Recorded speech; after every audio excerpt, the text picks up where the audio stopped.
Okay, we're continuing where we left off with Lab 5 for Geology 1. And we left off on this page calculating mean recurrence interval. And we did this by taking the inverse of the average number of earthquakes per year, and we got the mean recurrence interval.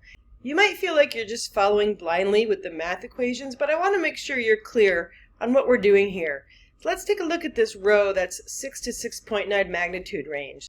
Remember, in the database from this 30-year time period, they recorded 3 of these magnitude earthquakes in the San Francisco area. That means over a 30-year time period, if there were 3 earthquakes, that's an average of 0.1 earthquake per year, right? 3 out of 30 is 0.1. And so the reciprocal of that is 10, and so that means every 10 years, this area experiences a magnitude 6 to 6.9 earthquake. So that's what mean recurrence interval is. Every 10 years, this area experiences one of these earthquakes, on average. Now, of course, we can't do these higher values because 1 divided by 0 is meaningless, and we want to know how often are these big earthquakes going to occur. What we're going to do is we're going to extrapolate these values from the values we have above. And this is where we're going to use our graph. So here we have the graph that you have a copy of. On the x-axis we have magnitude, and on the y-axis we have mean recurrence interval. And the y-axis is logarithmic. The x-axis really isn't anything. This is just sort of a bracket of 2 to 2.9, but the y-axis is important. So we're going to plot all of these numbers in each of these bins, I guess that's a good way to say it. And then we're going to draw a best fit line to them and figure out where they cross for these higher values. Now, how do we read these smaller lines on a logarithmic graph? So this line right here is 0.01, and this one is 0.1. Remember, it's a factor of 10. So each one of these lines is a factor of 1 of those 10s. So we start with 0.01 and then 0.02, 0.03, 0.04, all the way up to 0.09 and then 0.1. And they get closer and closer to each other because of the logarithmic nature of those numbers. So this x here is a little bit less than 0.02, which makes sense. 0.017 is a little bit less than 0.02. 0.023 plots between 0.2 and 0.3, a little closer to the 0.2 side. 0.18 for 4 to 4.9 magnitude is going to be in this bin. And so it's going to be less than 0.2, but greater than 0.1. So here's 0.1, here's 0.2, and it's just a little bit below it. 2.3 for this bin is going to be greater than 1. This is 1, 2, 3. So it's going to be 2.3. And so these are approximates, and that's fine. Just put the x's right in the middle of the bin for each of them so that there is a consistency. And so now what we're going to do after we've done all of those is we're going to draw a best fit line, and that's where you really need your ruler to try to see where these fit together. Now, unfortunately, this data point here does not make a nice fit, but these are real data points and you have to deal with real data. So the best fit line is shown in black, and then what's been put on top of it is where that line intersects the middle of each of these bins. So let's look at the bin between 7 and 7.9. This is where that bin intersects that line. And so we go over and we read where that line intersects our y-axis, and it's around 50. Okay, so this is 10, 20, 30, 40, 50. It's right about on the 50 mark. So we're going to put 50 in there. For 8 to 8.9, it's about 300. 100, 200, 300. And so we're going to put 300 there. And for 9 to 9.9, it's at about 1600. These are very approximate. Don't worry if you come up with numbers that are really different and you're worried about them. I just want you to get an idea for how this is done.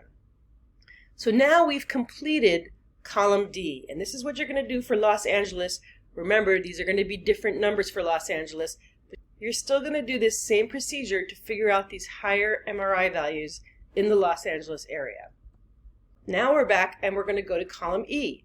So notice B is missing here just so that everything fits on the screen. Now we're going to determine the 1-year probability of an earthquake occurring. So we've got the mean recurrence interval, and the probability of an earthquake occurring in 1 year, we can either think of it as a fraction or a percentage. Well, remember, if this number is less than 1, that means that we have more than one earthquake in a year. Remember, 0.017 is about 6 days. So all of these three that have numbers less than 1, we have a complete 100% probability that an earthquake, at least one earthquake, is going to happen in a year. So we put 1 for each of these, and that's 100%. Now, for 5 to 5.9, the mean recurrence interval is about 2.3 years. So we're not going to have 1 per year. We don't have a 100% chance of having 1 per year. So now we have to do a little math. And it is simply, once again, 1 over the MRI. And it should look familiar because it's actually the same as the number of average earthquakes per year. So this is equal to the average number of earthquakes per year, but the 1 over MRI method allows us to calculate the probabilities for these larger ones down here. If we hadn't gone through this process, we wouldn't have been able to do this for these larger values. Multiply by 100 and get the percentage. So go ahead and stop and finish this for the rest of this column E. Okay, these are the answers that you should have gotten. And if we look at our greatest magnitude range of 9 to 9.9, there's a 0.06% probability that a magnitude 9 to 9.9 will occur in a given year in San Francisco. All right, so we've just calculated the annual probabilities of earthquakes, annual, over 1 year.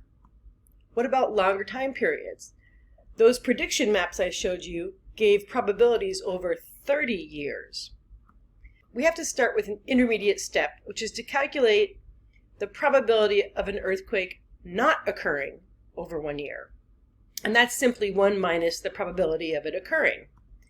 So, for a 2-year time period, the earthquake to not occur must not occur in year 1, and it must not occur in year 2.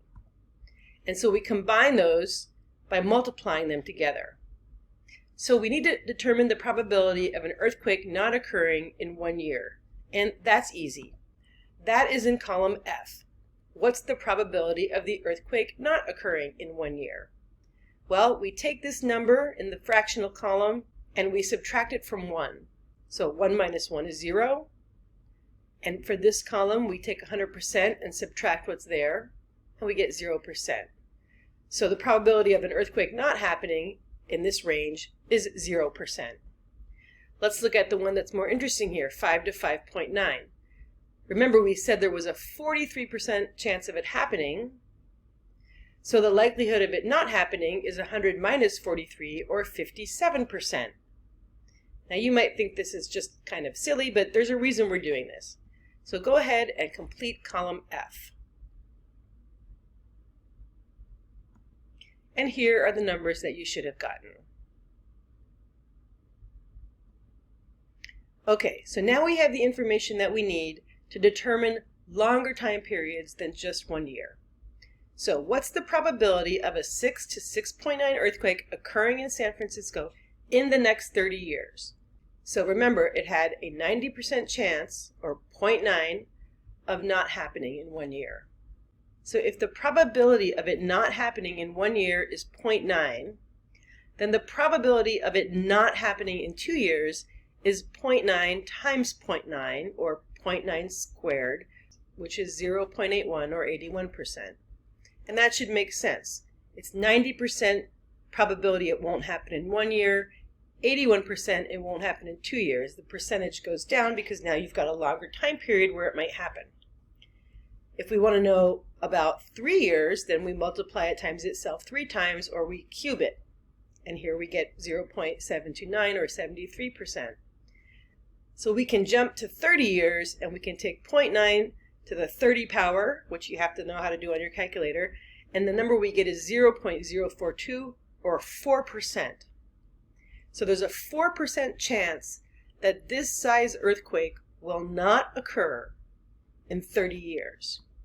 So what's the chance that it will occur? Well, we just take 1 minus that, and we have a 96% chance that an earthquake of this size will occur in the next 30 years. And that's how scientists calculate probabilities of these larger values than what we have recorded in history. Let's try this again. Go ahead and pause the video and see if you can do this for a magnitude 7 to 7.9 in the San Francisco area. And then think about whether this warrants concern. Probability of it not happening in 1 year is 0.98. Probability of it not happening in 30 years is 0.98 to the 30 power, or 54.4%. And so the probability of it happening is 1 minus that, or 45%. And so that's a 50-50% chance. That seems pretty likely to me. So even though an earthquake of magnitude 7 or greater has not occurred in San Francisco over the past 100 years, there's a good chance, 50-50, that it will occur in the next 30 years. All right, so this map shows a 99% chance of a damaging earthquake somewhere in the state in the next 30 years. Do you think that resources should be spread across the state evenly? We're going to get to that question later in class. Finally, this is your lab assignment. You're going to repeat this activity for Los Angeles. Remember, Los Angeles has different data, so you're going to follow this video from the beginning of when we worked on the worksheet. And the lab questions I want you to answer are, what's the probability of a magnitude 7 to 7.9 in the Los Angeles area? Remember, we just calculated that it was about 45% in the San Francisco area. How does this compare? Answer these two questions, put them on a separate piece of paper, and turn in the two graphs, and you're done with this lab.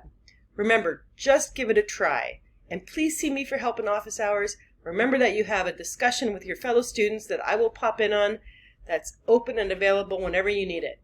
Remember, this lab is due on Friday. Good luck and enjoy a little hard work on the brain.